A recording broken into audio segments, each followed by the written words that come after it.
রাজধানীর মহাখালী করাইল বস্তিতে ভয়াবহ অগ্নিকাণ্ডে শতাধিক ঘরবাড়ি পুড়ে নিঃস্ব হয়ে গেছে কয়েকশো মানুষ।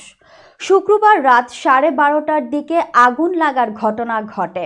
2 ঘন্টার মধ্যে পুড়ে যায় শতাধিক বাড়ির সব মালামাল। আগুনে কোনো মানুষের প্রাণহানি না হলেও সবকিছু পুড়ে যাওয়ায় খোলা আকাশের নিচে অবস্থান করতে হচ্ছে খেটে খাওয়া পরিবারগুলোকে।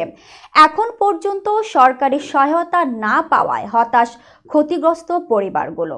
এদিকে গত রাত 7:30টায় খিলগাঁওয়ের তালতলায় গাড়ি মেরামতের গ্যারেজ মার্কেটে আগুন লেগে পুড়ে গেছে 20টি দোকান। এতে বিভিন্ন ধরনের গাড়ির পার্টস ও মেরামতের যন্ত্রপাতি সহ পুড়ে যায় পুরাতন বেশ কয়েকটি গাড়িও। বৈদ্যুতিক শর্ট সার্কিট থেকে আগুনের সূত্রপাত বলে জানান ব্যবসায়ীরা। রাতে আগুন নিয়ন্ত্রণে এলেও এখনও নিরূপণ করা যায়নি ক্ষয়ক্ষতির পরিমাণ।